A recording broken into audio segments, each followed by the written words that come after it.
Assista agora Telescópio. Apoio Cultural Bolsa Creto, Sistema Construtivo para a Obra de Engenharia Hidrogeotécnica. Plano Familiar Camargo, tradição, seriedade e respeito.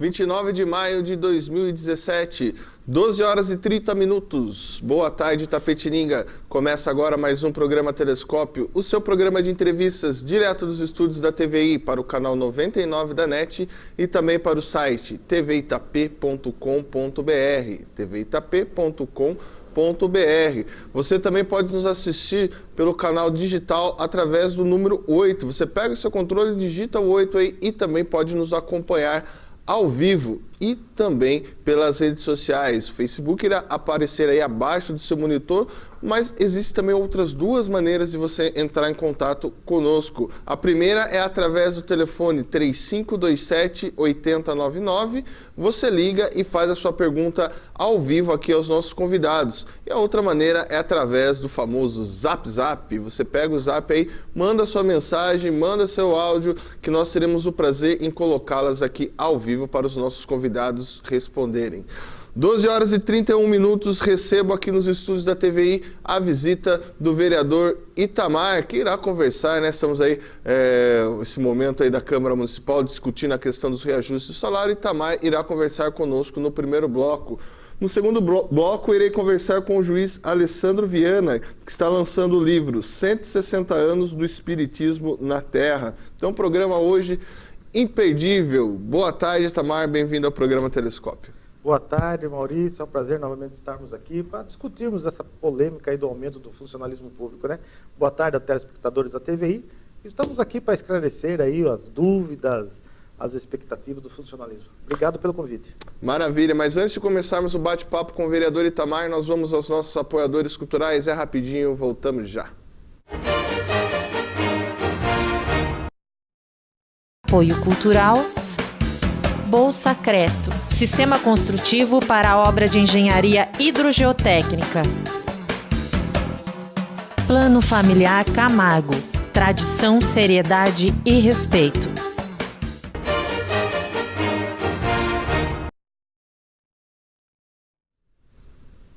Voltamos de Itapetininga com mais um bloco do programa Telescópio. Lembrando a você, telespectador, que o nosso programa é um oferecimento da Bolsa Creto e também do Plano Familiar Camargo. Antes de iniciarmos aqui o nosso bate-papo com o vereador Itamar, vamos às notícias da imprensa aqui de Itapetininga, né? O jornal, começando pela Folha de Itapetininga, com a sua versão impressa, ela chega às bancas todos os sábados e destaca aqui em sua matéria de capa: cavaleiros e mulandeiros conquistam sede para o resgate da memória de Itapetininga. Dívidas com o município poderão ser parceladas em 36 e até 60 meses através do Refis. Aproveitando o gancho dessa manchete aqui, a gente vai convidar o pessoal também da Prefeitura para vir explicar como é que vai ser o Refis, quais são as perspectivas também da Prefeitura para aumentar a arrecadação via o Refis. E também destaca aqui o jornal que paciente com meningite bacteriana está em isolamento no hospital regional. Então, essas e outras notícias no jornal Folha de Itapetininga. Já o Correio destaca aqui também sua matéria de capa: profissões que mais empregam na cidade pagam menos de 2 salários mínimos. 40% dos comissionados podem ser exonerados. Simone estuda rever incorporação salarial.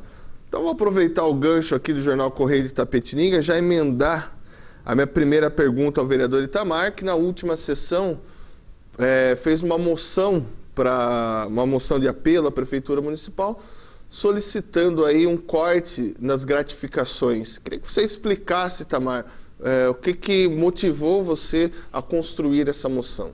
Então, Maurício, veja bem, eu fiquei afastado da Câmara Municipal por licença médica umas 5 sessões. Quero aqui até agradecer o meu suplente, que é o Custódio, que me representou muito bem. E afastado a gente começa a analisar as coisas. E vendo ali aquela polêmica, manifestações que os funcionários também fizeram, pedindo esse aumento, que o aumento de 513 era muito pouco. E realmente era pouco. Não era um aumento, era um reajuste, na verdade, né? Que foi a infração que foi dada, né?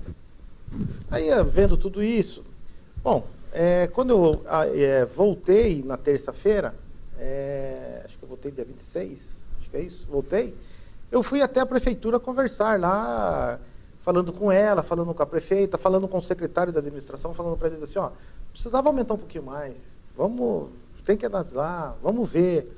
O secretário da administração, muito taxativo, falava, não dá. A nossa arrecadação nesse primeiro quadrimestre, nós arrecadamos menos 5 milhões referente ao quadrimestre do ano passado. Então não dá, vereador, não tem como, não dá. Falei, então R$50 no cartão alimentação, pelo menos, e tal. Era um pedido meu, também o Milton Neri, o vereador Milton Neri pediu isso. Não dá.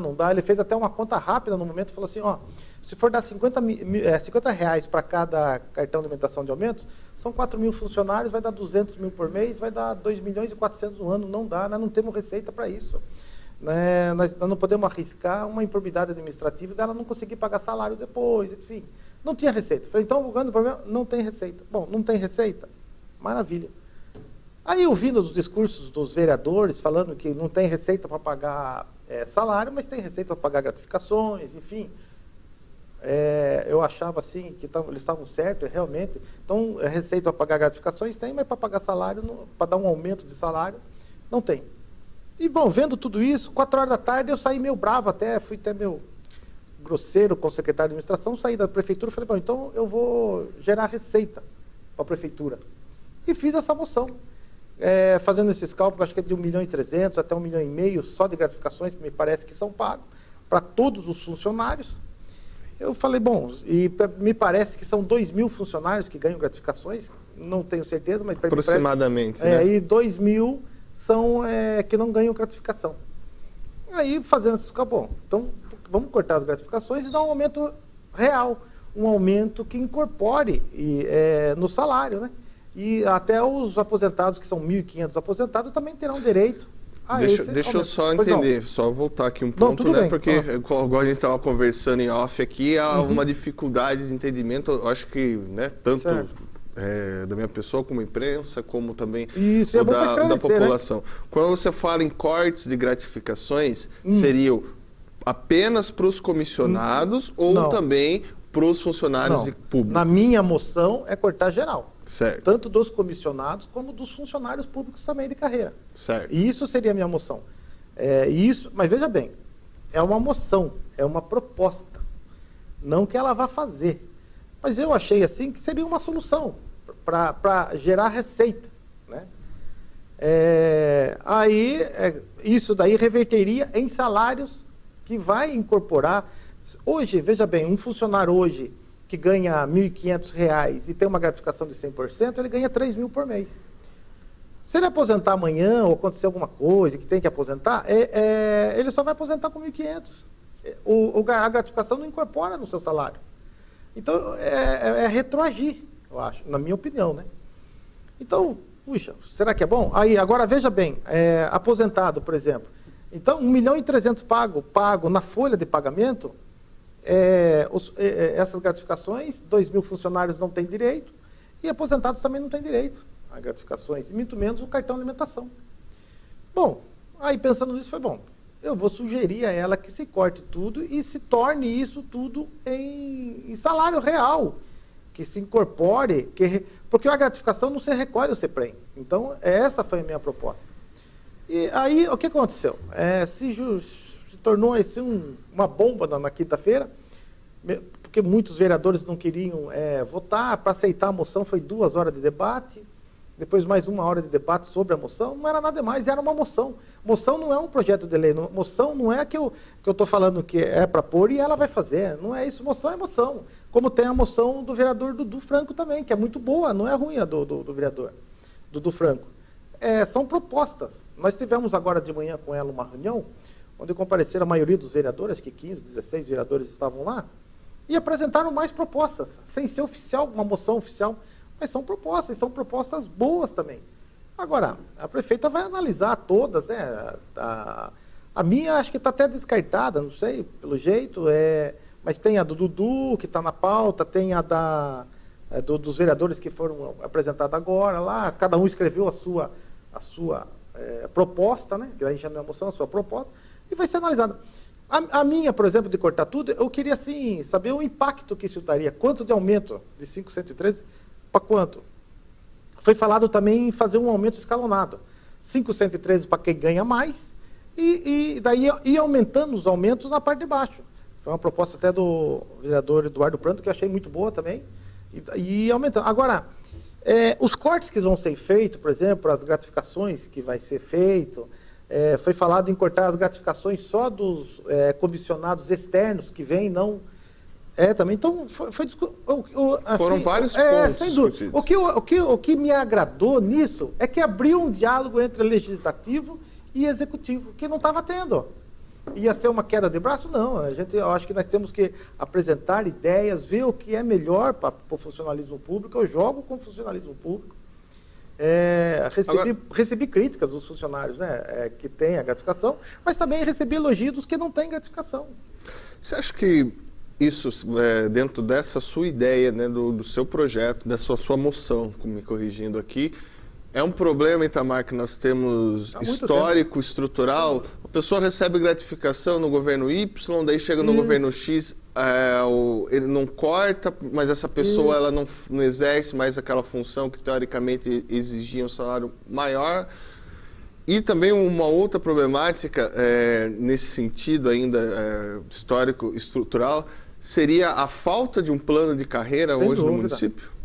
Sem dúvida. Só que o que eu vejo hoje, um plano de carreira hoje para o funcionalismo público, que o funcionalismo público eles são divididos em várias categorias.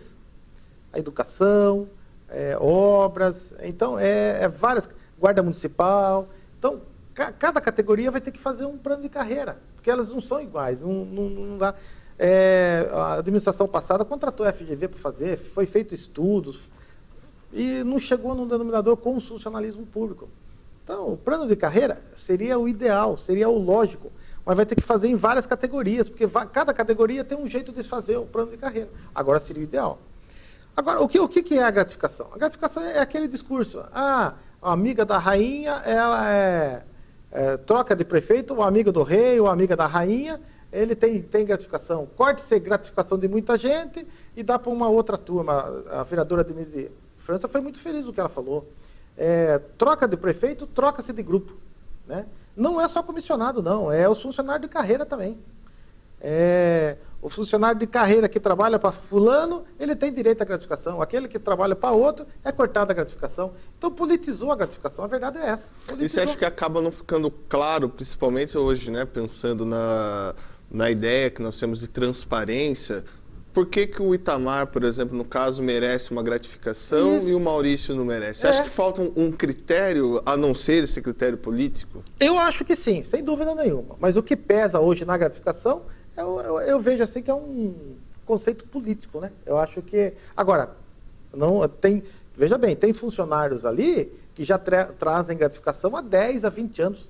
São funcionários essenciais naquele cargo, são funcionários assim que é difícil de se substituir, porque ele vem numa trajetória de cursos e se dedicando a mais no seu cargo, enfim, aprendendo. São pessoas que tocam a máquina pública. Então, já vem, não é a influência política que vai tirar a sua gratificação. Entendeu? Agora, tem muita coisa, Maurício, veja bem para você, cargo em comissão de funcionário de carreira. Foi falado, vamos cortar então só dos comissionados. Mas quando você corta só dos comissionados, tem 55 funcionários que são de carreira, que são comissionados. Aí a pessoa não vai querer ficar naquele cargo em comissão. Ele não vai assinar e se responsabilizar ali no seu cargo, assumindo problemas futuros, se assinar ou fazer alguma coisa errada, com 50% de gratificação. Então é meio assim complexo esse negócio. Aí o funcionário de carreira, veja bem, o funcionário de carreira, ele, a cada ano que ele fica em cargo em comissão, ele coloca 10% no seu salário. Então, em 10 anos, ele tem 100%, ele vai chegar quando ele chegar a 100%, ele já não acumula mais. Então, um funcionário que ganha 3 mil de salário, ele vai para 6 mil, porque incorpora. Cada ano que ele fica em cargo de comissão, ou funcionário de carreira, ele coloca 10%, ele incorpora 10%. Então, 10 anos dá 100. Certo. E nós temos vários funcionários assim, com 100%, mas daí ele ganha mais 100% de gratificação do que ele ganha. Então, o funcionário que ganhava 3, ficou 10 anos, ele vai para 6. Aí, ele indo para 6, ele tem mais 100% de gratificação, ele vai para 12. Então, olha só, para você ver como que está assim, um negócio que está perdido. Pode-se analisar para cortar, será? Porque ele já tem 100%, ele ganha 3, mais 3, então ele já tem.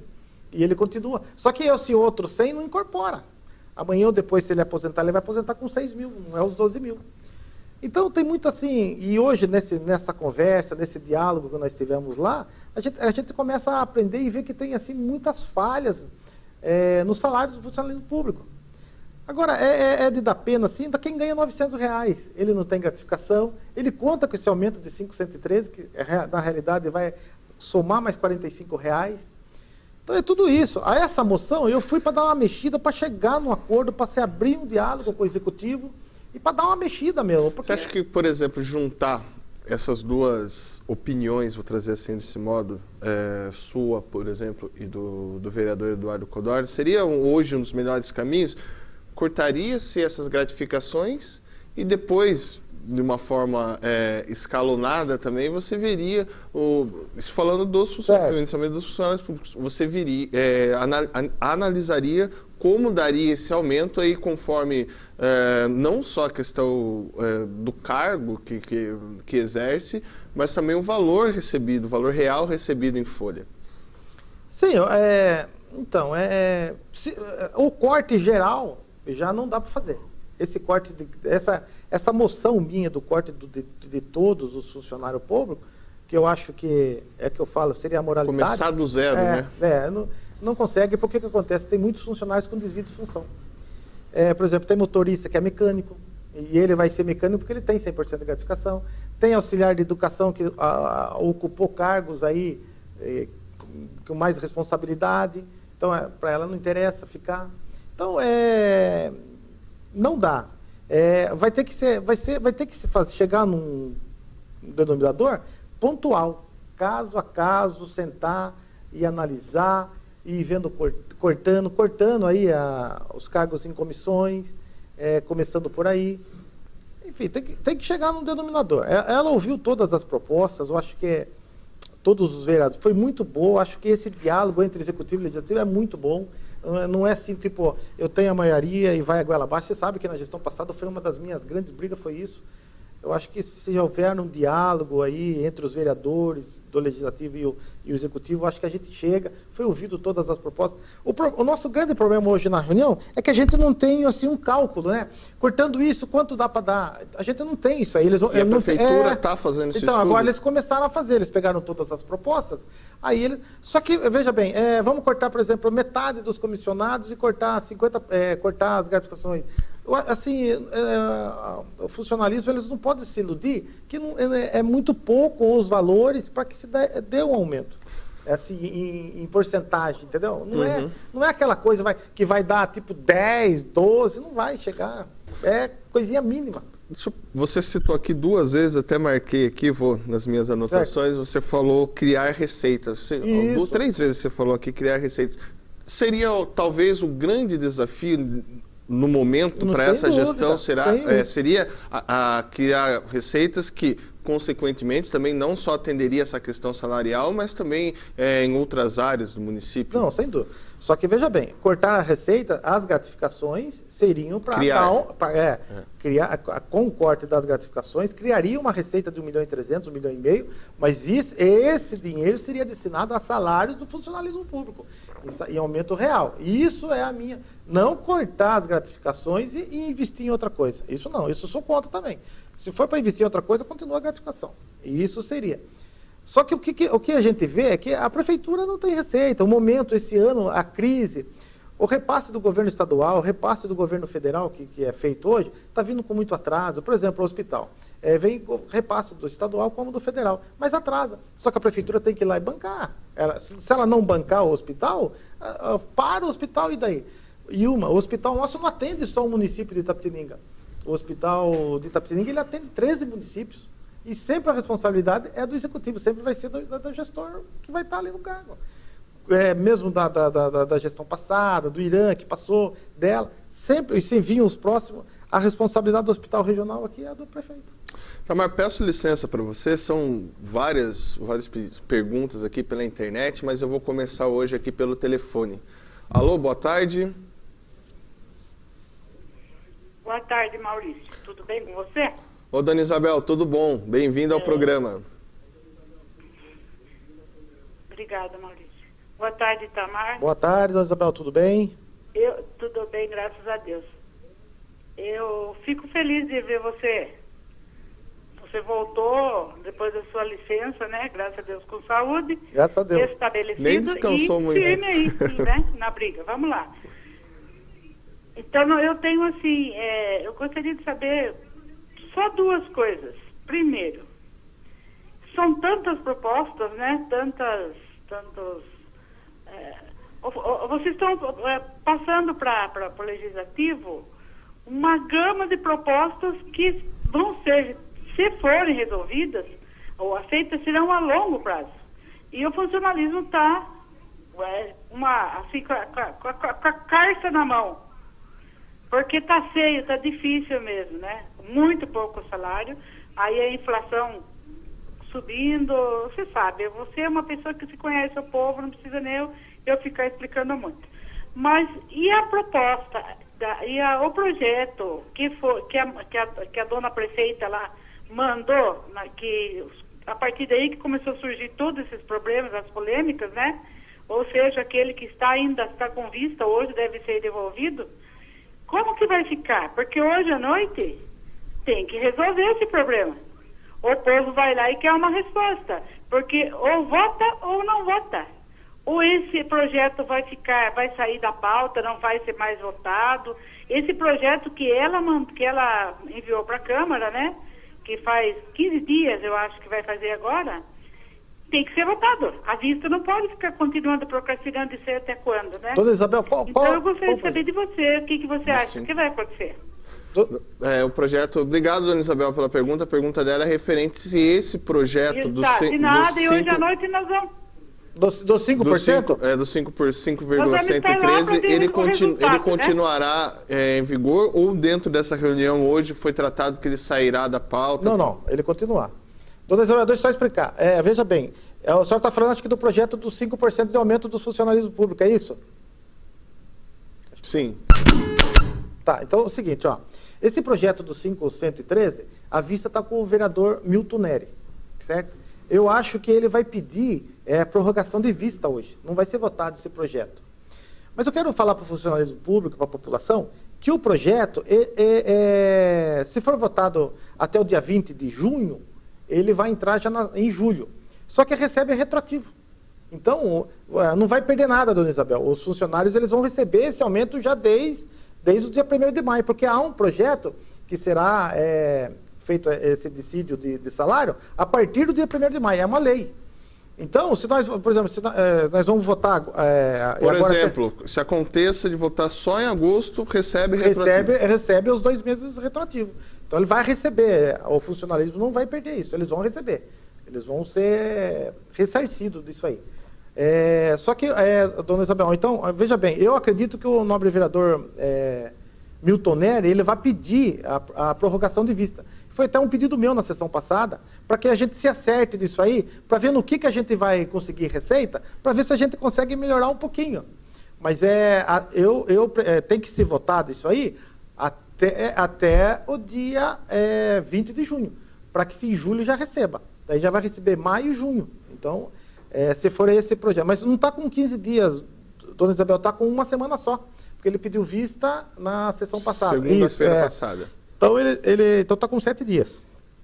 Então, esse projeto aí, ele deve pedir prorrogação de vista para ver o impacto financeiro que vai se fazer na prefeitura e como vai ficar para poder dar esse aumento ao funcionalismo público.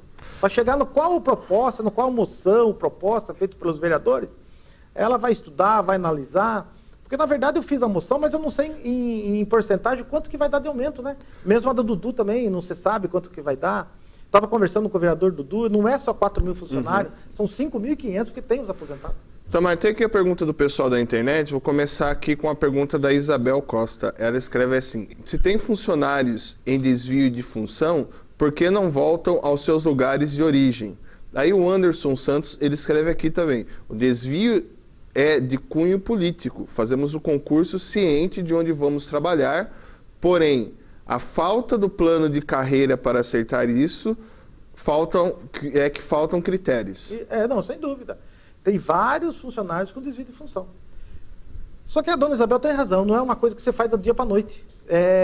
Vai ter que se fazer ao longo dessa gestão. A prefeita ela tem que estar preparada para isso, se quiser mudar ao longo disso aí, para fazer essa mudança aí e tentar acertar desvio de função. E é verdade, quem falou que é de cunho político, é de cunho político. Só que hoje o que acontece? A pessoa que está com desvio de função, ela está naquele cargo, ela sabe tudo daquele cargo, porque ela se atualizou, ela fez cursos para aquilo ali. Para você substituir de uma hora para outra é complicado. Então, é complexo isso aí. Agora, deixa eu perguntar para você, Itamar. A impressão também hoje, o clima que se tem ao analisar a sessão da segunda-feira passada, umas sessões aí mais tumultuadas do ano, foi que talvez esse projeto da prefeitura e também o modo que foi colocado, meio que colocou de um lado o pessoal comissionado e do outro lado o funcionalismo público. Parece que criou-se uma rincha. Como é que você vê isso? Sim, sem dúvida. Mesmo agora com essa moção que eu fiz, se são 2.000 funcionários com gratificação, tem 2.000 que não estão. Então, muitos me apoiam, eu recebi muita mensagem aqui de apoio, que é isso aí mesmo, tem que se moralizar e tal. E recebi também muita mensagem de críticas, porque tem muita gente que tem vários anos, tem muitos que começaram a gratificação agora, tem muitos que já têm gratificação há 10 anos, 5 anos, há 2 anos. Então, eu acato tudo, eu analiso tudo, eu só fiz essa moção porque nós temos que chegar numa solução. Pode ser que a minha moção não seja melhor? Tudo bem, mas vamos abrir um diálogo, vamos conversar. Pode ser que a do nobre vereador Dudu Franco seja melhor? Também, mas pode ser que as propostas que foram apresentadas... Então, o que nós conseguimos com isso, Maurício? É abrir um diálogo com o executivo, mostrar para o secretário de administração que a gente quer um diálogo, que a gente quer conversar. A prefeita quer um diálogo, ela viu, ela sentiu, né? Então a gente quer um diálogo, a gente quer o bem do funcionalismo público, só isso. Quando eu coloquei que eu radicalizei, que o pessoal fala, você radicalizou, mas veja bem, se você olhar, você há de convir comigo, se você olhar, seria o mais justo, entendeu? Quando eu falei lá, veja bem, você vai fazer um concurso público, você tem o edital do concurso. Lá não fala só fala o salário, lá não fala que tem 100% de gratificação, 150% de gratificação, 200%, não tem. Lá é o salário que é. Agora, se você acha que é pouco, não faça concurso, então. Então, é isso. Agora, não dá para fazer? Tudo bem, não dá, mas então vamos ver o que dá para fazer. Então, agora para a gente ir para o intervalo, dentro ainda dessa questão aí, comissionado, funcionário público, a prefeita Simone, ela trouxe, né, na sua plataforma de governo, e ela até nas suas declarações, ela fala que ela é apolítica, que ela é contra esse tipo de política partidária, mas, por exemplo, ao comissionar aí mais de 150 pessoas, ela não trouxe um vício, carregou os mesmos vícios que a gente viu também daqueles que se consideram políticos? Sim, Maurício, você tem toda a razão, só que é o seguinte, são diferenças. Hoje eu vejo assim, vereadores discordando, batendo, mas é um vício que veio ao longo do tempo, você tem razão. Vem um vício de 170 comissionados.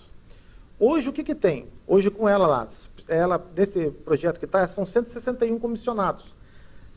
Hoje ela parece que tem 120 comissionados na prefeitura. Dentro dos 120 são 55 funcionários de carreira. Ela está aberta a diminuir esse valor. Só que há um projeto que está suspenso pelo tribunal.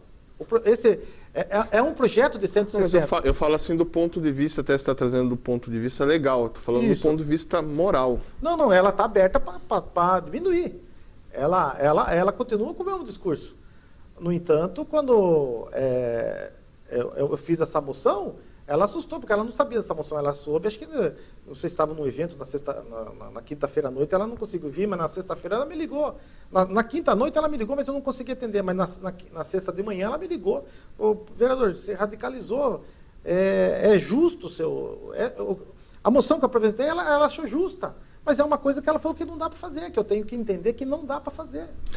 Mas ela é a favor disso também, sim. Deixa eu pedir licença para você, eu ia para o intervalo, mas ainda temos mais um telespectador na linha. Alô, quem fala? Boa tarde. Boa tarde, Adilson Silveira, do Jornal Município, tudo bem? Adilson, bem-vindo ao programa, sua pergunta, por gentileza. Minha pergunta é a seguinte, eu quero que você indague o vereador Itamar, quando é que Itapetininga, digo, classe política, de todos os partidos, executivo, legislativo, enfim, façam uma frente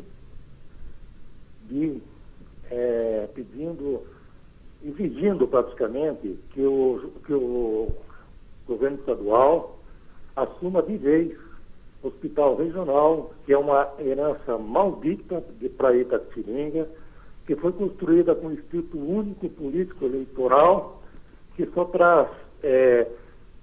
traz ônus para o município, para a população, e ninguém realmente fez esse tipo de pressão para que o governador do estado possa assumir uma coisa que foi compromisso dele, que ele chamou de Hospital Regional, e que o nosso deputado estadual, que era vice na época, reconhece que é um hospital municipal que atende a região toda de Itapetininga com em prejuízo do maior do município, o investimento maior do município, ok? Vereador Itamar. Então, Maurício, o Adilson Silveira tem... Obrigado, Adilson. Tem, assim, toda a razão. Na verdade, o que acontece? O governador, eu sei, porque nós estamos fazendo pressão para que estadualize, ele não vai estadualizar. Ele não quer essa bucha para ele. É mais fácil ele fazer o repasse dele e a prefeita que vai estar aí, na prefeito, a prefeita, quem vai estar como gestor... Ou dar um aumento ao repasse, né? Que se vire. A minha obrigação está aí, ó. É obrigado a atender 13 municípios, não tem estrutura para atender nenhum município, nós atendemos aí 13 municípios, assim, mal atendido, mas é atendido, porque você não pode negar saúde a quem chega na porta do pronto-socorro, por exemplo, mas é uma verdade. Agora, eu sou a favor, o vereador Mário Carneiro fez certo, em pegar uma van e nós íamos até o Palácio e falar assim, tem que estadualizar o hospital. Nós tínhamos que se reunir, os 19 vereadores, mais a prefeita, irmos lá, o deputado Edson Gilmão, porque aí o hospital nosso, se não estadualizar... E a própria sociedade, né? Então, o Estado pegar... Né? Agora, só que muito me admira que ele o governador, ele não está nem aí, ele fez a parte dele, são compromissos assumidos por gestões passadas. Ele não está nem aí, ele quando tem eleição para governador, para presidente, ele tem 60%, 70% dos votos aqui da Itapetininga. Isso é de admirar.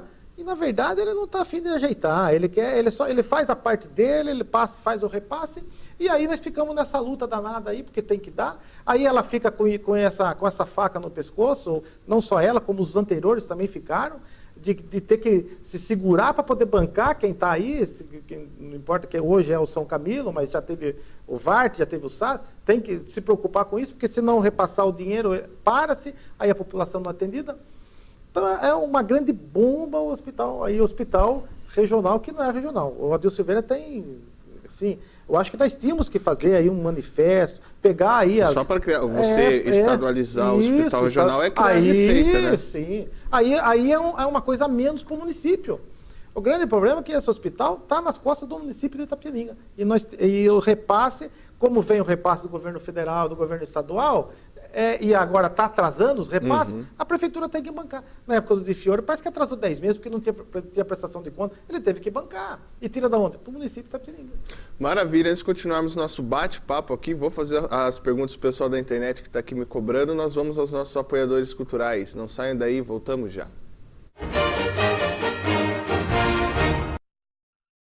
Apoio Cultural, Bolsa Creto, Sistema Construtivo para a obra de engenharia hidrogeotécnica.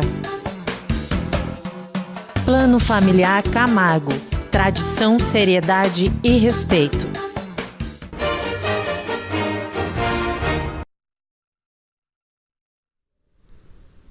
Voltamos em Itapetininga com mais um bloco do programa Telescópio, aqui com a visita do vereador Itamar. Itamar, vou trazer uma situação conforme os acontecimentos da Câmara e nós, a imprensa, que acompanhamos.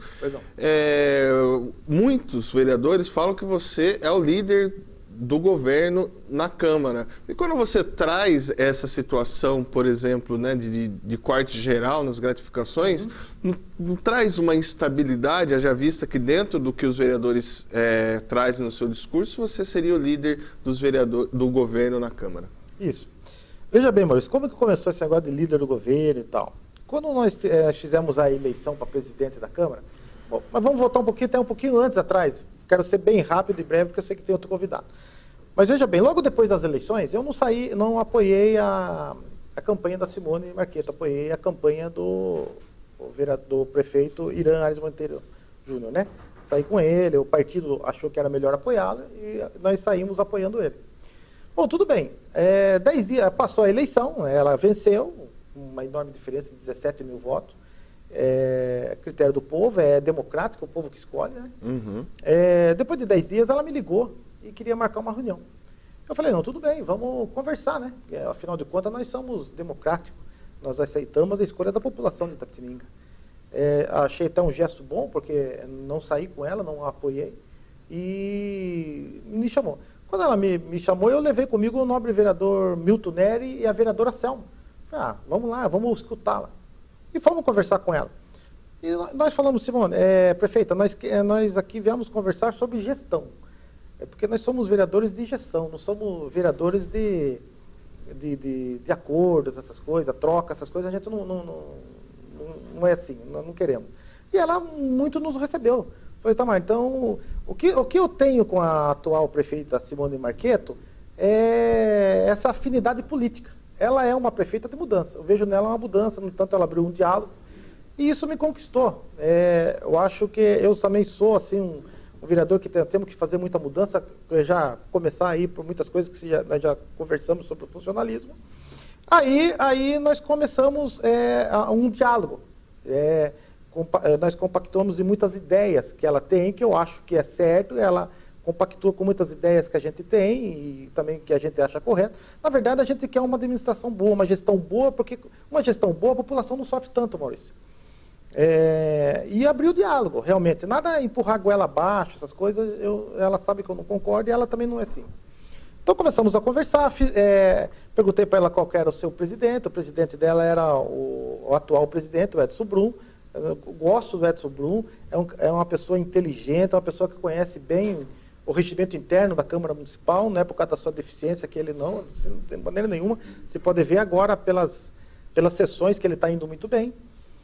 Quando nós começamos com ela, eu vi assim uma certa rejeição dos vereadores que saíram com ela e tal. Bom, enfim, quando eu fui, nós saímos, o ex-prefeito Irã, ele fez 8 vereadores comigo, eu e mais 7. Aí os 8 foram com ela. Nós apoiamos o vereador Edson Brum para presidente. E daí teve mais 4 do grupo lá que saiu com ela, os vereadores que também votaram. Então nós fizemos aí o Edson Brum presidente. E começamos a trabalhar junto. É aquilo que eu falei, nós compactamos de muitas ideias. Eu ainda sou crítico à política de troca, essas coisas, eu não concordo. Fui para ela que eu gosto de gestão e é isso que prevalece. Bom, tudo bem. Nesse grupo dos vereadores aí, foi 13 vereadores que votaram no vereador Edson Brum, dos 13 eles me elegeram um líder. Não. Então, prefeita, quando você precisar falar com a gente, alguma coisa, fala com o Itamar que vai te procurar, você fala para ele fala para a gente, ele que marca a reunião, o Itamar é o nosso líder. Então, veja bem, eu sou o líder dos 13 que apoiaram o vereador Edson Brum.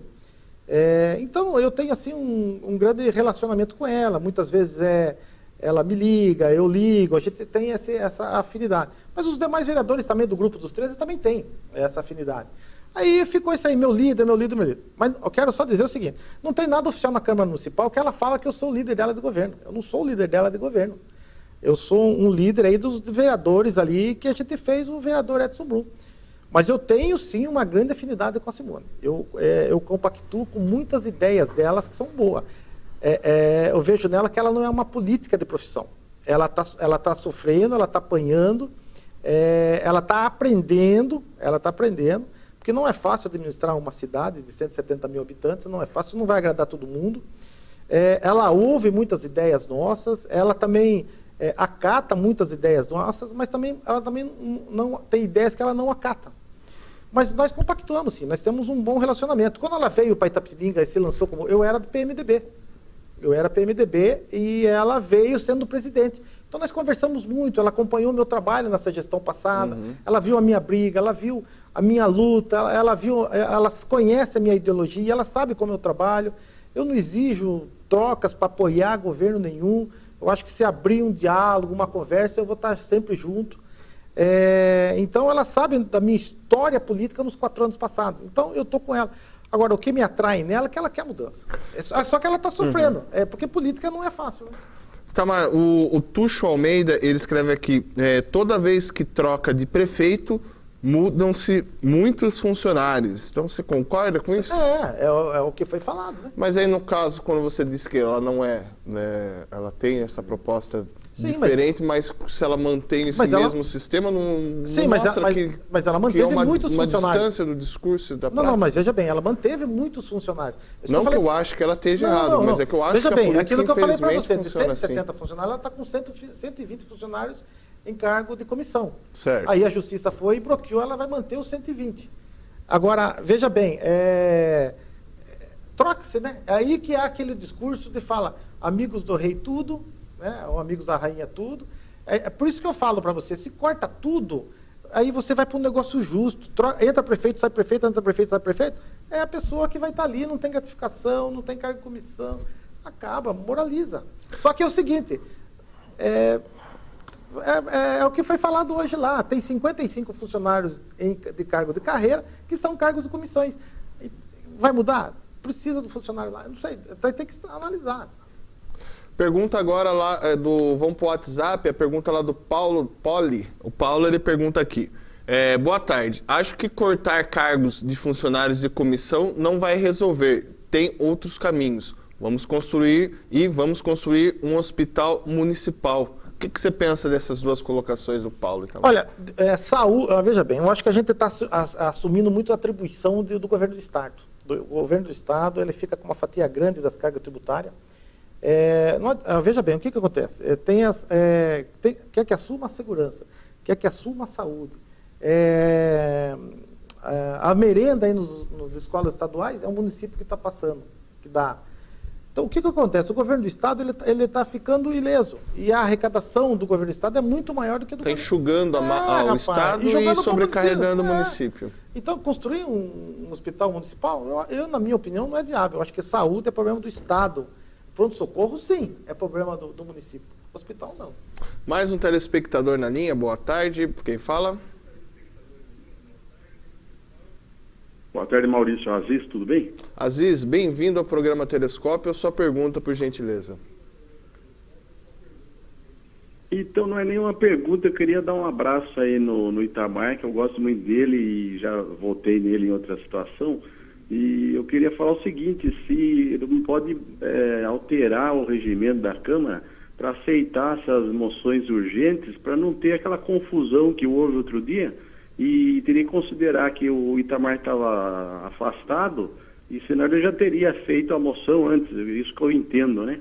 Então é isso que eu queria colocar. Um abraço aí para você, Itamar, para você também, Maurício. Obrigado, Aziz. Obrigado, Aziz. Boa pergunta. Eu quero até explicar sobre isso. Veja bem. Só peço que você seja breve. Veja bem, eu estava dentro do regimento. Eu pedi a moção em plenário. Eu pedi em questão de ordem em plenário. O plenário é soberano. Eu estava dentro do regimento, não estava nada errado.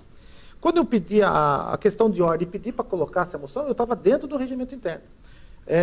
Está se vindo um novo regimento? Tá, vai votar ainda esse novo regimento. Não sei se não me engano, esse novo regimento não vai poder fazer isso. Mas veja bem, nós recebemos, na gestão passada, nós recebemos muitos projetos, 6 horas da tarde, e às 8 horas era colocado em votação. Aí foi falado, mas não tem o parecer do jurídico da casa. Não, a Comissão de Justiça da casa é soberana ao parecer do jurídico da casa.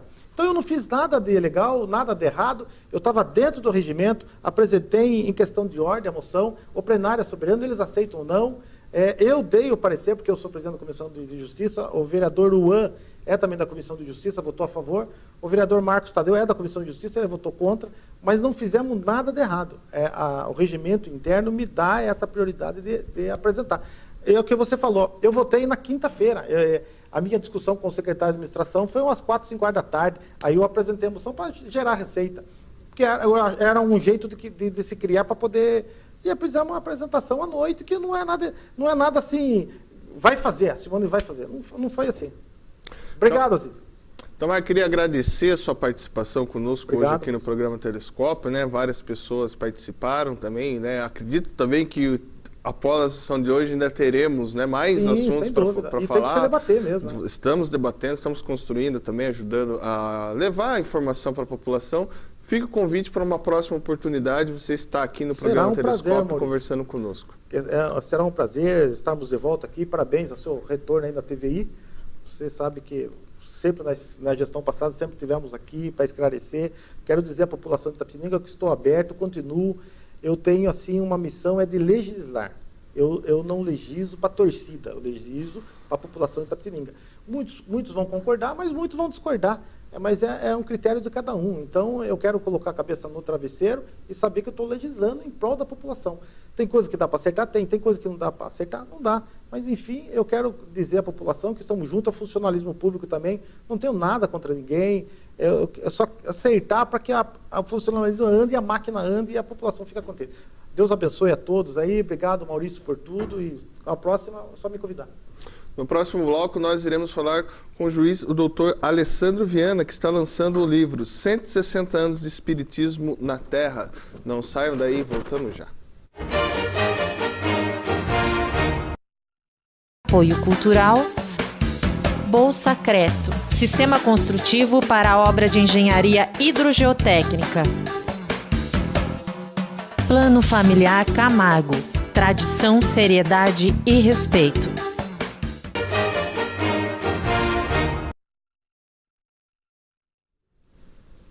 Voltamos de Itapetininga com mais um bloco do programa Telescópio. Lembrando a você, telespectador, que o nosso programa é um oferecimento da Bolsa Creto e também do Plano Familiar Camargo.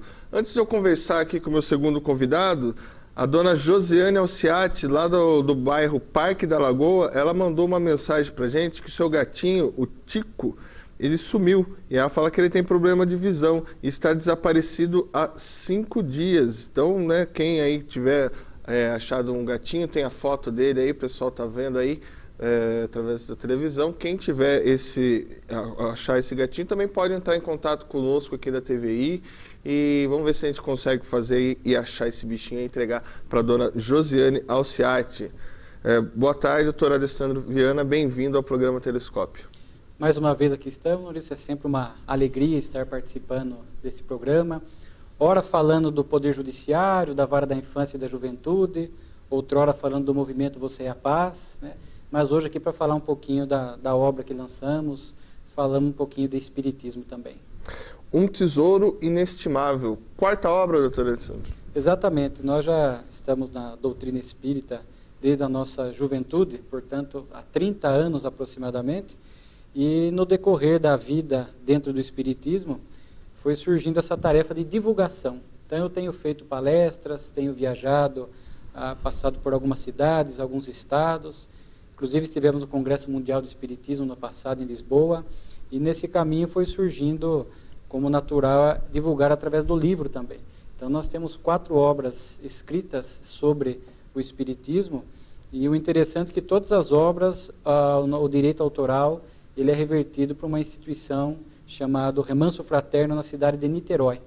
Por que cidade de Niterói? Porque a editora que lança essas obras que eu escrevi é sediada lá. Então, nós nos sentimos assim no dever também de ajudar essa entidade Remanso Fraterno que existe na cidade de Niterói. Então, 100% do direito autoral é destinado a essa referida entidade. Nessa quarta obra, Um Tesouro Inestimável, o que temos, doutor Alessandro? O que você traz para o leitor? Essa obra é uma obra onde nós trazemos para o movimento espírita um pouco mais de Allan Kardec, Porque Allan Kardec, ele é o chamado codificador do Espiritismo. Ele não é o autor do Espiritismo, porque o próprio nome diz Espiritismo. Vieram dos espíritos as informações. O budismo de Buda, cristianismo do Cristo. E a palavra Espiritismo nos remete a esses ensinamentos, essas orientações que numa época, na década, foi em 1857, um pouquinho antes, os espíritos começaram a se manifestar na Europa e no mundo, trazendo ensinamentos. E Allan Kardec foi o responsável por compilar, organizar, e daí surgiu o Espiritismo. E nessa obra nós trazemos um pouco de uma revista que Allan Kardec escreveu durante quase 12 anos.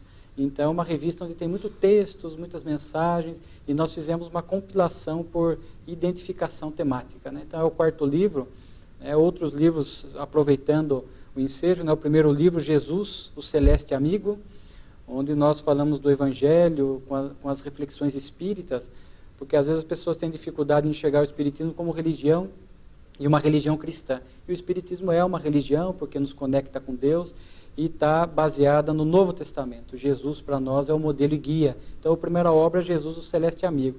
Depois, Simples e Complexos, Enigmas e Soluções, que são artigos esparsos, trazendo alguns temas à luz do Espiritismo. Por exemplo, pena de morte, eutanásia, doação de órgãos. Então, são temas assim, bem interessantes, a causa do sofrimento. Então, são artigos esparsos que eu trato nessas 2 obras. E agora, recentemente, essa obra citada por você, Um Tesouro Inestimável. O senhor falou de ciência e religião. E aonde, ou no seu entender, como que também o Espiritismo ele entra no conceito da filosofia? O Espiritismo está sempre alicerçado nesse tripé, né? Ciência, filosofia e religião. Religião, como eu disse, porque tem esse papel de conectar a criatura humana a Deus, trabalha os valores do sentimento, as virtudes. Então, a religião tem esse papel de contribuir para que a criatura humana se torne uma pessoa melhor. É ciência porque o Espiritismo ele está alicerçado em diversas pesquisas da ciência. É que normalmente não chega no nosso dia a dia, aqueles que não pesquisam, não buscam, às vezes não têm tanto conhecimento, mas há muitas pesquisas em torno de reencarnação, comunicação espiritual, mediunidade. Então, o Espiritismo está alicerçado nessas pesquisas. E é ciência porque não estuda apenas as leis materiais da vida, estuda também as leis espirituais, o espírito. A ciência convencional estuda a matéria, a criatura humana. O Espiritismo, a ciência espírita, vai um pouco além porque estuda o espírito, a vida após a morte, o mundo espiritual. E como filosofia, porque a própria palavra nos remete aos grandes filósofos, ao ato de pensar, ao ato de refletir. E filosofia tem esse papel de convidar a criatura humana a pensar para que ela possa buscar um comportamento existencial. Então, o Espiritismo, ele é filosofia porque traz para nós essa fé lógica, a fé racional. Aqueles que estudam o Espiritismo, ele é convidado a pensar, não é nada imposto. Nós respeitamos todas as religiões, convivemos bem com todas as religiões, mas o Espiritismo não trabalha com a fé dogmática, que algumas religiões optam. O Espiritismo trabalha com a fé racional. O indivíduo pensa, reflete e entende que aqueles princípios espíritas são lógicos, são racionais e passarão, então, a nortear a sua vida, a ser uma diretriz comportamental. Por isso também se apresenta, como você bem disse, como uma filosofia de vida. A codificação, vamos usar, esse termo foi colocado inicialmente por Kardec, né, na Gênesis, se não me falha a memória, mas há relatos anteriores, né, essa materialização do entendimento do Espiritismo anterior ao século XIX, né? Porque se você for pensar no século XIX, o Espiritismo, seja no conceito de religião, ele é algo mais recente se comparado a outras religiões, né? Sim, o Espiritismo este ano completou 160 anos, né? Porque é de 1857. Mas, Maurício, você bem cita, porque o Espiritismo, na realidade, não trouxe nada de novo. Desde que o homem está na Terra, há o intercâmbio com os espíritos, por exemplo. Se nós formos no Antigo Testamento, se nós formos na história mais remota da criatura humana, há relatos de fenômenos espirituais. Há relatos do homem se relacionando com os espíritos. Então, o Espiritismo trouxe conhecimento, trouxe disciplina, trouxe ética, para que essa relação com os espíritos não possa ser uma relação doentia, uma relação de dependência, ou marcada por muitos rituais. Há que se ter ali uma relação que vise o crescimento espiritual do indivíduo. A reencarnação, ela está no hinduísmo, ela está presente no cristianismo primitivo, e ela está presente em várias filosofias e religiões ao longo da história da humanidade. Então, o Espiritismo não trouxe nada de novo. Ele apenas pôde se aprofundar agora com mais detalhe, com mais intensidade, porque a criatura humana já havia avançado muito nesse aspecto da ciência e do pensamento, de forma que os Espíritos agora trouxeram ensinamentos mais pontuais, mais profundos, sobre como é essa relação com os Espíritos, como é que ela se dá, qual o objetivo, o que deve ser evitado, quais são os perigos. A reencarnação, né, ela existe, é uma lei divina. Por que ela é uma lei divina? Como é que se processa isso? Quantas vidas eu vou ter? Qual o objetivo da reencarnação? Então, aquilo que a criatura humana já tinha na sua história de forma embrionária, o Espiritismo trouxe agora de forma abundante, para que a gente possa entender melhor o sentido da vida. O objeto, né, do espiritismo de estudo é o espírito. Mas o que define, né? O que seria o espírito? Na verdade, Allan Kardec falará do espírito como seres inteligentes da criação. Nós somos espíritos, no corpo. Quase todas as religiões que estão aqui na Terra posta, elas acreditam na alma ou no espírito. Às vezes são termos equivalentes, né? A Kardec definiu alma enquanto nós estamos reencarnados no corpo, e espírito quando nós voltamos ao mundo espiritual. Então, todas as religiões acreditam nessa imortalidade da alma. Cada qual apresenta um desfecho depois. O céu, o inferno, o mundo espiritual, o purgatório, enfim. Mas a maioria das religiões acredita na alma. Então, quando nós falamos de espírito, nós estamos falando de nós próprios. Entender essa nossa essência divina, essa nossa essência espiritual. Porque o grande problema é quando nós estamos aqui na Terra, nós sofremos uma influência muito grande da matéria, dos atrativos da matéria, das facilidades da matéria, dos prazeres. Então, nós tendemos a levar uma vida mundana, esquecendo a nossa essência de espíritos em evolução, criado por Deus para evoluir. Então, o Espiritismo foca muito essa questão do objetivo da vida. Porque, infelizmente, a gente olha hoje, a grande maioria, as pessoas estão desconectadas desse propósito da vida. Hoje em dia, saturados de tecnologia, nós estamos com os número de suicídio altíssimo, né? 1 milhão por ano aproximadamente. Depressão, 500 milhões de pessoas aproximadamente com depressão. A síndrome de pânico, o conflito existencial. Então a gente percebe algo muito interessante. Parece que quanto mais nós avançamos, mais nós caminhamos no tempo, parece que mais infelizes nós nos encontramos. Então a gente tem que parar para perguntar o porquê isso. Por que a gente tem tanta tecnologia hoje, tanto conforto, tanto consumismo, e nós estamos aí em sofrimento, estamos doentes do ponto de vista moral, porque estamos esquecendo esse lado espiritual, esse sentido da vida. Então a doutrina espírita nos convida muito a pensar isso. Quando a gente fala do espírito, não é que o espírita só fala da vida depois da morte, não, porque o importante é o que nós vamos fazer aqui. Sim. Não adianta pensar no depois e descuidar do hoje.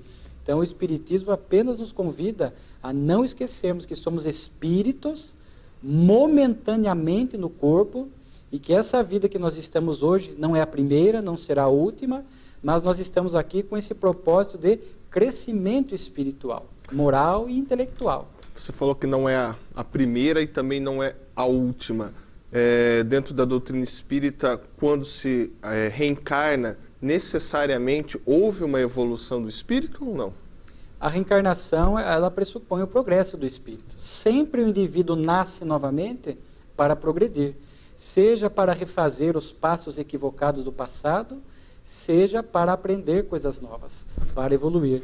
A reencarnação, ela tem tanta lógica e tanta coerência, que no Brasil, anos atrás, fizeram uma estatística, Maurício, e 75% do brasileiro admite a reencarnação como algo provável, algo que existe. Olha que interessante. Então, por isso que eu acho muito oportuno nós falarmos de espiritismo, porque nós não estamos aqui pretendendo converter ninguém. O espiritismo não faz proselitismo. Nós não estamos preocupados com conversão religiosa, com estatística, quantas pessoas são espíritas. Nós estamos preocupados em disseminar a mensagem do bem. Quando nós falamos de reencarnação, é porque eu conheço dezenas, centenas de amigos que têm outras religiões, mas acreditam na reencarnação. Porque sem a reencarnação, muitas situações da vida ficariam sem explicações. Como é que um nasce na extrema riqueza, outro nasce na extrema pobreza? Uns com saúde, outros sem saúde, já nascem doentes, já nascem com debilidades, já nascem com deformações congênitas. Quando para um a vida tudo dá certo e para outro parece que dá tudo errado. Uns vivem muito, chegam a viver 90 anos, 100 anos, 80 anos, ao passo que outros morrem enquanto crianças, enquanto jovens, no início da vida adulta, e nós não podemos imaginar que seja da vontade de Deus isso, né? Não, Deus quis assim. Na verdade, a reencarnação propõe isso. Nós sempre estamos colhendo ou dando continuidade àquilo que plantamos no passado. É a lei de causa e efeito que nós chamamos no Espiritismo, ou como Jesus falou no Evangelho, a cada um será dado segundo as suas obras. E no próprio Evangelho de Jesus, embora não exista a palavra reencarnação, que a reencarnação surgiu com o Espiritismo, mas a ideia das múltiplas vidas lá está presente. Há um texto no Evangelho onde os discípulos perguntam a Jesus se era necessário que Elias viesse, porque Jesus era o Messias prometido. Nas Escrituras estavam previsto isso, mas diz que viria o anunciador do Messias. E pergunta a Jesus, o Elias, o anunciador, não veio? E Jesus fala, ele veio, mas vocês não reconheceram. E os discípulos então compreenderam que Jesus falava de João Batista. Então está expresso no Evangelho que João Batista seria a reencarnação de Elias, né? Então a reencarnação é essa expressão da justiça de Deus, para que a gente possa entender muitas incongruências, muitos mistérios que acontecem na nossa vida, e ela é, a meu ver, respeitando naturalmente aqueles que não acreditam, a maior expressão do amor de Deus para com a criatura humana, porque ele não castiga eternamente. Nós não podemos admitir um Deus que é um amor absoluto, incomparável, e que crie o inferno para que alguém possa sofrer depois. Então, o pai que ama o seu filho, ele criará todas as oportunidades e métodos para que o seu filho cresça. Quem é que vai castigar um filho eternamente por um erro que ele cometeu? Seria como se o nosso filho cometesse um erro enquanto criança e nós colocássemos ele de castigo o resto da vida. Então Deus age da mesma forma. Por mais que a gente erre nessas reencarnações, nessas vidas passadas, Deus sempre nos dá a oportunidade de reequilíbrio, de consertar, de refazer, de aprender, de crescer. Então a reencarnação nos permite entender a vida como alunos matriculados nesse educandário, sempre em processo de aprendizagem. Esse refazer que o senhor citou, necessariamente, por exemplo, um espírito reencarnado, ele vai viver próximo com aqueles espíritos que ele viveu num outro tempo, vamos dizer assim, ou esse refazer, essa reconstrução, ele faz com outros espíritos? As duas situações se dão, porque nós não vamos, a cada reencarnação, ficar repetindo exatamente o mesmo grupo do passado. Às vezes, se repete em parte. Parte das pessoas que eu convivi no passado, eu posso estar reencontrando hoje. E muitas vezes eu estou reencontrando para quê? Reencontrando para refazer uma relação de ódio e transformar em amor. Quantas vezes nós encontramos no lar? Pai que odeia filho, filha que odeia mãe, irmãos que se odeiam, mas aquele ódio realmente que você não encontra uma explicação. É um ódio inato. Então, muitas vezes são almas que estão ali juntas para refazer, para aprender a amar. Mas, naturalmente, que a cada reencarnação, nós também estamos conhecendo almas novas, espíritos novos. A reencarnação propõe essa dinâmica, porque Jesus fala, um só rebanho, um só pastor. Então, dentro dessa proposta da fraternidade universal, é natural que o espírito, a cada vida, vá ampliando sua relação de convivência, sua relação de afeto, para que a gente possa ir ampliando este amor na direção do próximo, né? Então, a reencarnação nos convida a sempre estender, sempre ampliar este amor, esse sentimento nobre na direção do nosso próximo.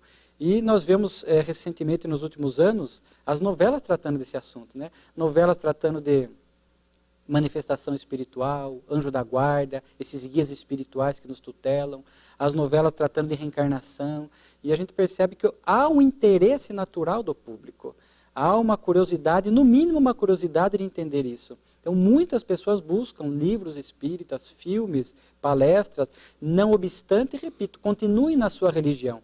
E por parte de nós espíritas, isso não há inconveniente algum, né?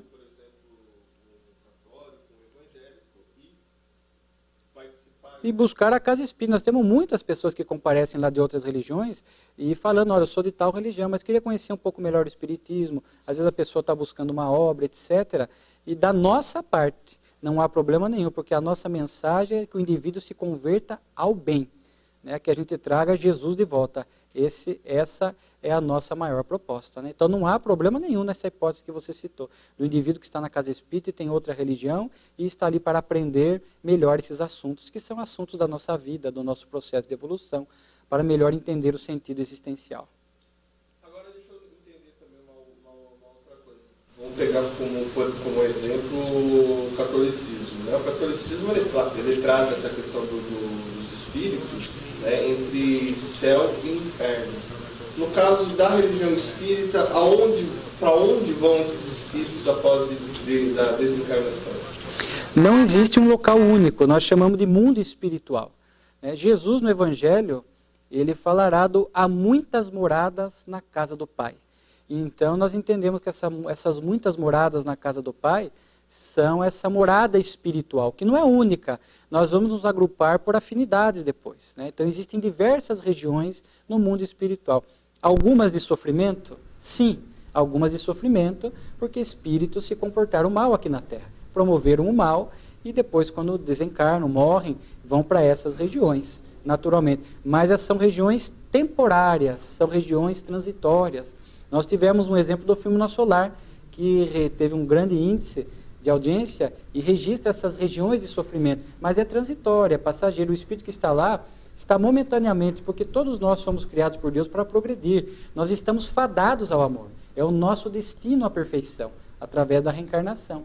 Então o Espiritismo fala que após a morte, essas regiões no mundo espiritual que vão acolher a todos, cada um no seu nível de evolução, dentro daquilo que ele realizou aqui na Terra.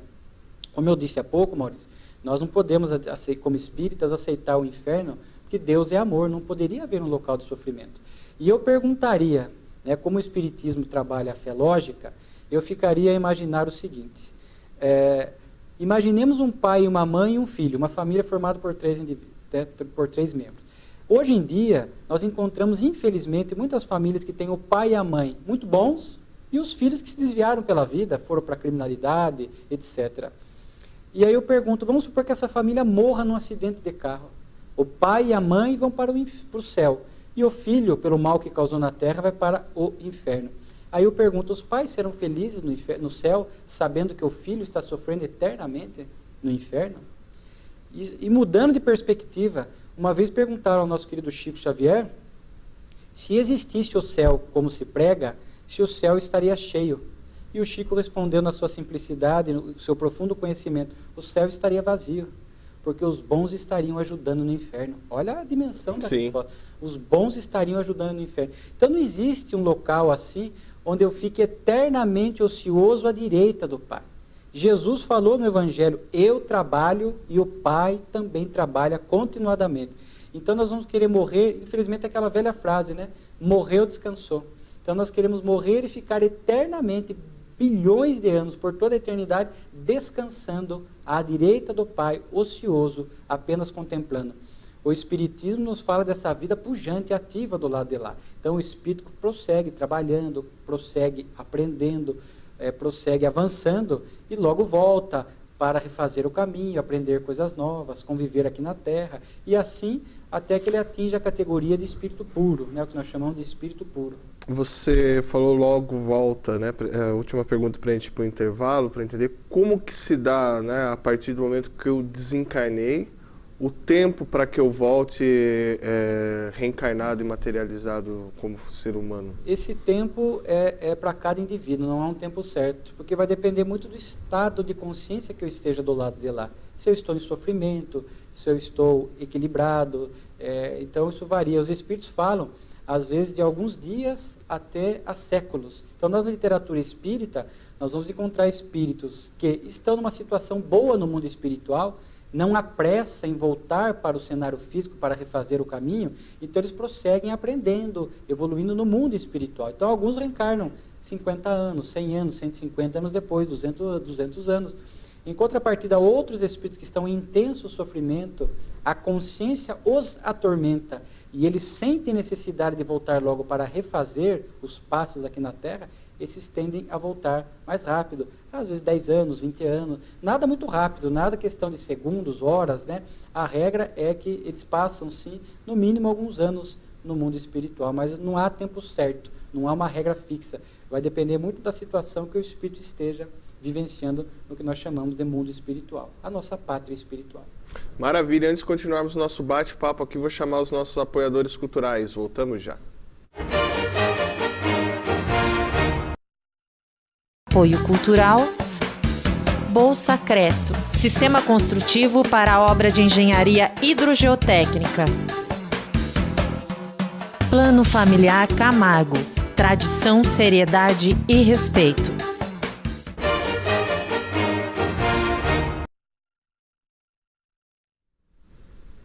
Voltamos em Itapetininga com mais um bloco do programa Telescópio, bate-papo aqui com o Dr. Alessandro Viana, que está lançando seu quarto livro, Um Tesouro Inestimável. Estamos também agora batendo um papo, estendendo um pouco maior o nosso leque de diálogo aqui, falando sobre a questão do espiritismo. Até a gente estava continuando aqui a nossa resenha, como diz o pessoal do futebol no intervalo. Existem, a gente vê hoje, principalmente as redes sociais, não que não tivesse, mas enalteceu muito, a minha religião é certa, a minha religião a do fulano é errado.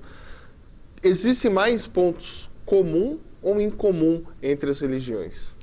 Na verdade, Maurício, as religiões teriam que somar, né? Nós temos que somar, unir e não dividir. O Espiritismo tem como proposta que a religião, a boa religião, é aquela que conduz o homem ao bem. É aquela religião que convida o indivíduo a ele ser melhor, ele ser ativo no bem, na caridade, a abster dos vícios, a ser um cidadão honesto, ético. Se a religião cumpre com esse papel de convidar o indivíduo a ser uma pessoa boa, ativa na sociedade, sempre promovendo o bem, a verdade, ela está cumprindo com o seu papel. Então, para nós espíritas, né, não existe uma única religião. Jesus, quando falou um só rebanho, um só pastor, ele não falava de uma única religião. Ele sabia que já havia diversas religiões, mas nós unidos em torno de um propósito maior. Há muito mais ponto comum. Se a gente senta para conversar religiosos, e aqui em Itapetininga nós temos um exemplo disso, este ano, no 4º ano do movimento Você é a Paz, quando os religiosos sentam para conversar das diversas religiões sobre o bem, sobre a paz, sobre o que está faltando para o mundo, sobre esse distanciamento da criatura com o Cristo, quando a gente pega um sermão do monte para estudar junto, há tantos pontos em comuns, né?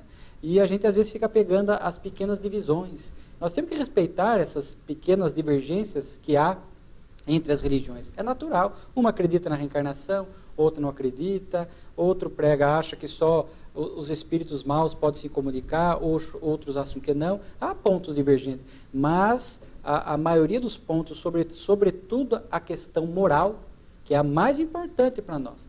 Porque não adianta eu conhecer tudo, saber o Evangelho de ponta, né, do ABC, do início ao fim, de ponta cabeça, mas se eu não sou uma pessoa boa, se aquilo não me tornou uma pessoa melhor.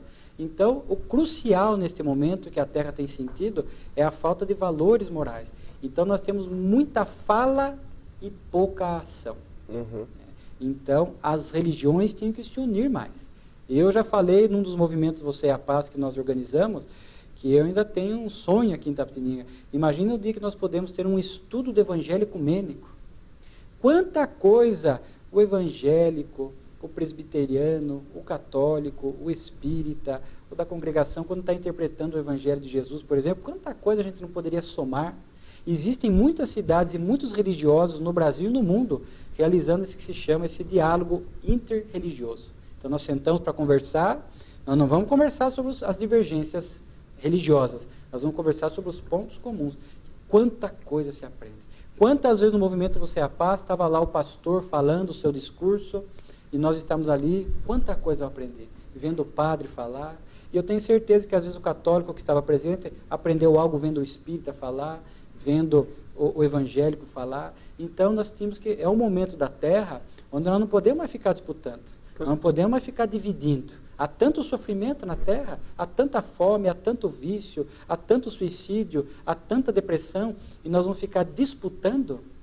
Caberia também trazer, doutor Alessandro, também outras matrizes, como as religiões africanas e também as religiões ocidentais, para esse debate também, mas haja visto que eles não seguem o Evangelho, né, o Evangelho segundo Jesus Cristo. Né? Então, existem, né, as religiões africanas, a Umbanda, né, que veio aqui naquele período de escravidão aqui no Brasil, o Candomblé, tem muito a somar, todas as religiões têm a somar, mesmo aquelas que não são cristãs, que aliás, diga-se de passagem, a maioria. A maioria. Aqui na Terra nós vamos pegar o islamismo e o judaísmo, somados eles ultrapassam a maioria, mais de 50%. Mas mesmo quando você busca o Alcorão, e mesmo quando você busca os textos sagrados do judaísmo, a Torá, as 5 obras escritas, né, por Moisés, e as demais obras que compõem a história do povo hebreu, são maravilhosas. Nós vamos encontrar muita coisa boa. Porque quando a gente vê o terrorismo, a gente tende a achar que o islamismo é uma péssima religião. Não, são apenas alguns poucos que fazem uma interpretação dogmática, uma interpretação fundamentalista, exagerada, que acabam dando uma interpretação equivocada. Mas se a gente for pegar, quantos das religiões islâmicas depois não combatem o terrorismo, elas próprias falam que não aprovam aquilo. Então seria assim, nós caminhamos para isso. Eu penso que enquanto o planeta em evolução, indivíduos em evolução, eu não tenho certeza que lá à frente vai se consumar a proposta do Cristo, um só rebanho, um só pastor, onde nós vamos unir todas essas religiões em torno dessa mensagem maior do bem, do amor ao próximo. Você vai ao Corão, tem princípios do bem, convidando o indivíduo a fazer o bem ao próximo, a servir ao próximo. No judaísmo, a mesma coisa. Eles têm lá como premissa, que está em Deuteronômio Levítico, amar ao Pai, a Deus, sobre todas as coisas, e ao próximo como a si mesmo. Então, realmente, como você bem disse, poderíamos sim trazer essas demais religiões não cristãs para tudo isso, para que a gente possa, cada um, colaborar para um mundo melhor. Pergunta aqui do Rafael Monteiro, ele escreve: boa tarde, Maurício. Boa tarde, doutor Alessandro. Está muito legal a entrevista. Eu tenho uma questão. Todos os espíritos são iguais, principalmente quando a gente pensa na questão do sexo? Há espíritos masculinos, há espíritos femininos, ou no mundo espiritual não se tem essa conotação do sexo? Então, a maioria das religiões acredita que Deus cria o homem e a mulher, ou seja, o espírito já masculino e feminino. Nós espíritos acreditamos que, e conforme está no livro dos Espíritos, o espírito ele é na sua essência assexuado. Né? O que significa isso? Que ele reencarna ora como homem, ora como mulher. Porque há aprendizados muito próprios de cada gênero. Então a mulher, por exemplo, tem a maternidade, a gestação. A mulher é mais sentimento, a mulher é mais renúncia, porque normalmente acaba cuidando mais das questões domésticas, não obstante hoje esteja no mercado de trabalho também, né? E o homem foi trabalhado mais esse lado da ousadia, da intrepidez. Então, cada gênero masculino e feminino traz um aprendizado muito próprio, muito específico para o espírito. A psicologia chama de ânimos e ânima, o feminino e o masculino. Então, para nós, o espírito é assexuado e, ora, ele reencarna num ou no outro corpo, conforme as suas necessidades de aprendizagem. Então, eu, Alessandro, se já não fui, certamente em vidas por vindouras, eu estarei no corpo feminino, para trabalhar mais esse aspecto da gestação, do sentimento. A mulher é mais sentimento. Eu sou juiz de presídio. Nós vamos lá nos dias de visita, é mais a mulher que está visitando, é a mãe que está visitando o filho. O pai normalmente é mais bravo, não quer visitar o filho, ele errou, vai ter que aprender sozinho. O homem, no geral, tem tendência a ter mais esse perfil. Então, o espírito, claro que aqui nós não podemos entrar em detalhe, porque haveria considerações mais profundas a serem feitas, mas na essência o espírito é assexuado e ora reencarna como homem, ora reencarna como mulher, para fazer todo esse aprendizado no ânima e no ânimos. Queria agradecer já a sua participação conosco aqui no programa Telescópio. Nosso programa está chegando ao fim, mas a última pergunta também é: aonde que nós podemos encontrar um tesouro inestimável, e já parabenizá-la aí pela essa 4ª obra? Pode ser encontrado pelas redes sociais, né, ou existe lá livrarias que vendem a obra Um Tesouro Inestimável. Ela foi lançada pela editora Frater, então é só colocar lá a editora Frater, ou o nome da obra, que outras que trabalham, editores que trabalham, outras editoras, né, que estão também revendendo a obra, ou aqui em Itapetininga nós temos a obra ali no Centro Espírita Allan Kardec, é onde eu particularmente frequento, né, porque nós somos 8 ou 9 casas espíritas aqui em Itapetininga, particularmente estou vinculado à Casa Espírita Allan Kardec, que fica ali, descendo o estádio do Derac, né, chegando na Unimed, ali na Prudente de Moraes, você vira à direita, é uma rua sem saída, onde tem a subestação de luz, ali você desceu ali, vai ter o Centro Espírita Allan Kardec, toda quarta-feira, lá nós temos, está aberto, né, das 7 às 8h30, para o Evangelho e Paz. Qualquer pessoa pode assistir, a Casa Espírita está aberta a todos, e ali nós temos a nossa obra à disposição, e as demais obras também, para aqueles que queiram lê-las. Obrigado, doutor Alessandro Viana. Obrigado você, telespectador. Esse final de semana houve, né, aqui em Itapetininga, a Virada Cultural, e nós estivemos lá na Virada Cultural, e amanhã iremos passar para você, telespectador do programa Telescópio, um especial. Conversamos com artistas, conversamos também com o pessoal que estava presente no evento. Agora, coladinho com o programa Telescópio, nós teremos o Camisa 99 com o Milton Neri, com o Toninho da Caixa e também com a Júlia. Um abraço especial a todos, TVI, a TV que conta a nossa história.